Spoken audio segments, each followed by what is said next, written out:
见了发烧咳嗽。尤其是这半年啊，这半年我们经历了什么？经历了新冠，我们就定义为发烧了。这个时候我们称为高热啊，我们称为高热。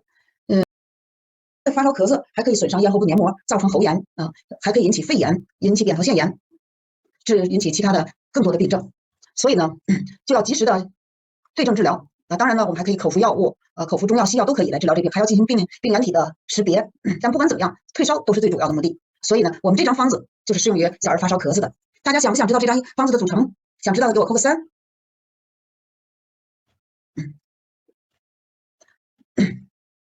好，这张方子的组成，第一个就是生姜，是5到10克，陈皮15克，连翘10克，竹茹15克，独活5克，柴胡10克，大青叶15克，芥等10克。我再说一遍，生姜5到10克，陈皮15克，连翘10克，竹茹15克，独活10克，柴胡10克，大青叶15克，芥等10克。好，大家知道这个方子的组成了。那么我简单的再介绍一下这个每一个药物的大致的这个作用，就简单的概括一下其功能吧。陈皮，有人说陈皮就是橘子皮吗？陈皮既是橘子皮，又不完全是橘子皮，因为这橘子皮要在第一个字陈上，要过几年啊，当然一般的陈个3年5年10年会更好了。刚扒下的橘子皮晾干了能不能用呢？不能用，太燥了啊，所以我们还要沉淀一下，让这个呢气味呢更醇厚一些，所以用叫陈皮。陈皮这个药物呢，它有理气健脾、燥湿化痰的作用啊，理气健脾、燥湿化痰。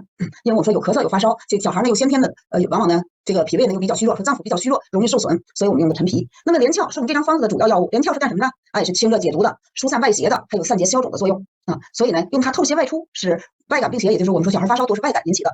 那么呢，正好针对病因的一个治疗。这里边呢还有竹茹，竹茹跟陈皮一样，能够呢清热化痰。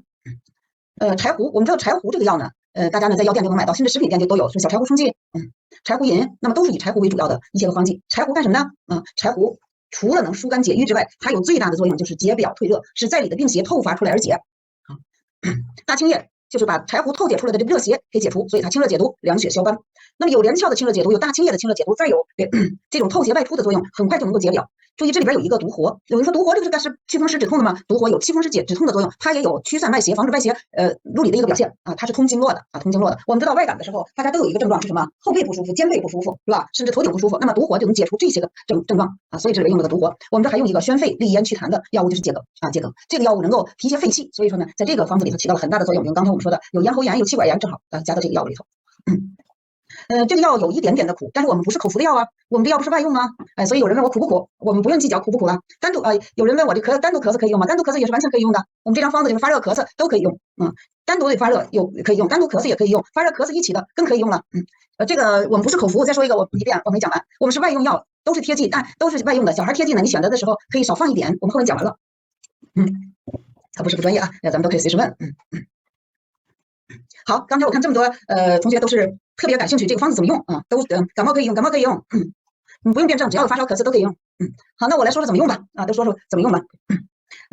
大家看我拿的这小碗，这个小碗呢就是我们和药的碗。刚才我说过，把这些药物拿来，我们是要做贴剂的啊，也就是说把这些药物把生姜搁外头，其他的药物要打成碎末啊，细粉啊，打成细粉以后呢，我这个是专用的这个调药的小杯子，你没有这小杯子，家里有酒杯也可以啊，小碗也可以，甚至小药瓶都可以。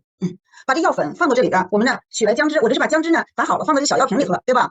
当然你可以有怎么把它打成姜汁？你家有打算器吗？实在不行就搁碗里头凿也可以啊，拧也可以啊。来，然后呢把这个姜汁呢倒到这杯里头，把这药呢，有专门调药的小花板，我这个呢是个咖啡勺，是快完了药呢直接就使了，把它呢调成，这是我提前调好的，大家看，看见了吗？看见了，扣个3，这是我调好的。好，看见了。那么这个药呢调好了，调成就是这个干湿呢，不至于留下来啊，还有一定的湿度。完了呢，我们看再让大家看一个，这是在网上就能买到的中药的小药贴啊，中药的小药贴。这个我建议大家都平时呢就备一点，还很便宜啊。当然了，这个有大小尺寸是不一样的啊。如果孩子小，你可以选尺寸小的啊。如果你还有其他的用途，你可以选大的。我们来看这个怎么用呢？看看它这块有一个背，就是看看有个黄的吗？这是以利，我们好把它揭开。看到这个揭开的了吗？看见了，打个1。搁姜粉你说还要搁透皮叶呀什么的，我这是呢把这个用的是姜汁，就注意看到了吗？我把这个呢，不用，等我把这个弄好了，大家看啊，它这中间不是有一个放药的小槽吗？我这药粉有点粗啊，因为不是，这是为了给大家展示用弄的。看，把这药粉放到这小槽里头啊，凹槽里边。假如说这是个皮肤，那我们把它贴上就可以了。有的说我没有这个呀，肚脐贴也是这个，都是这一样的啊。外用的皮肤清洁就可以，不用消毒。如果没有，大家有这样的胶带纸也可以，这是无纺布的胶布纸。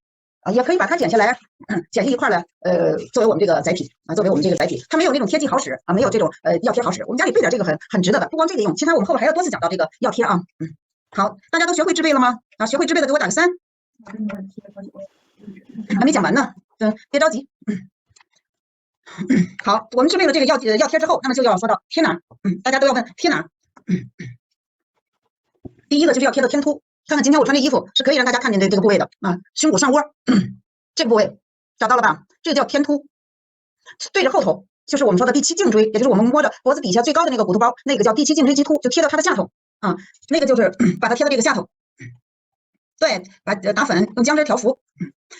第7颈椎下头这就叫大椎，大家可能也都知道大椎怎么找。找到大椎第7颈椎下的也是最高骨，下头就是大椎，再往下摸啊，摸着3个骨头包，也就是3个胸椎的棘突。这个时候往两边旁开，大人成年人啊好找，就旁开1.5寸。如果小孩呢，就紧贴着脊柱就可以了啊。这个叫肺腧穴啊，肺腧穴，肺腧穴是2个，天突大椎是1个。那么呢，还有一个腧穴就是曲池啊。我们看看曲肘啊，曲肘在这个部位啊，也就是说这个叫肘横纹啊，这个叫肱骨外上髁。那么它的中点啊，我们这个部位也可以贴，这是干什么呀？哎，这都是肺经的腧穴，肺与大肠经的腧穴，我们是干起到退烧的作用。好，把这些的药贴我们找到腧穴，把它贴上就可以了。大家都找得了吗？实在是找不着，下去呢可以再找我的电话里头呢，咱们再咨询好不好？那好，接着我再说，这个药贴多久呢？这个药贴最少贴2个小时啊，最少贴2个小时。你也可以贴24小时，我就要去换去。但是要注意，如果是贴了以后孩子哭闹，对这个药物过敏、起小红疙瘩，这个时候呢，我们就可以提前把它拿下来啊，提前拿下来，因为孩子小，有的人不适应，大部分人都没事儿。这个很多人都贴过3伏贴，3伏贴跟这个不一样，3伏贴的药粉是要求必须起泡，不起泡不起作用。有的人说是3伏贴一起泡了就去找人家，3伏贴要求是起泡，我们这个药贴不需要你起泡啊，不需要起泡。对，如果孩子很小，你这个量呢就是咱们给这个量呢可以少一点啊，可以少一点，贴的时间呢可以短一点。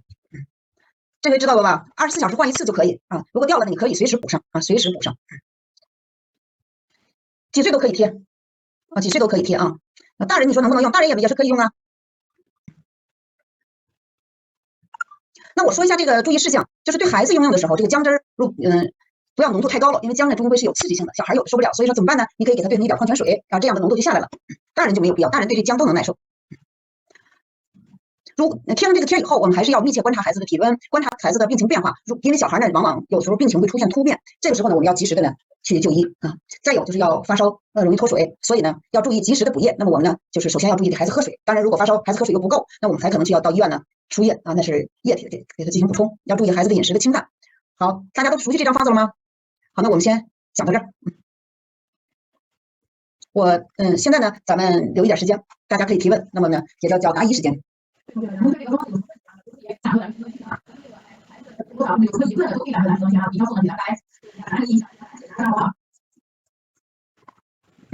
这个有人说这是一次的量吗？这个量可能一次你如果一次是使不了这么多量的，但是配一次呢，我们可能忒少了也不好加工，所以我们这个方子呢是配1个星期的量。你可以根据你的需要和你的状态呢配多少，这个东西很方便。一次贴几个穴位？1个大椎，1个天突，2个肺腧，2个曲池，6个吧。尤其可以加。呕吐的跟这个贴的方式不一样，药物是不一样的。我们今天这个只讲的是发烧咳嗽。这个方子泡茶不是太合适，我们是泡茶的后边我们要讲，不是讲3伏贴呢啊，3伏贴的药物是这个。小儿肝气后边我们有分享。为什么？这个穴位不是都能针刺的，比如说天突这个穴位是很难扎的，如果你没有高超的技术，天突你是不能随便扎的。大椎呢可以刺血，基本小孩刺血他会哭，但是完全可以刺血，但是天突我们不主张刺血。贴多久？贴最少2个小时，可以24小时。体温高可以刺血，不分寒热。你怎么返回去？可以多配点药粉备着嘛。好，对刚才那个共享屏幕呢。有的同学要求再说一遍方剂的组成，好，那我们再说一遍方剂的组成：生姜、陈皮、连翘、竹茹、独活、柴胡、大青叶、桔梗。我们都是用的是小型的翡翠鸡，好一点的破壁鸡也是可以用的啊。有人问这个课怎么学？来，让我们助理来介绍这个课怎么学吧。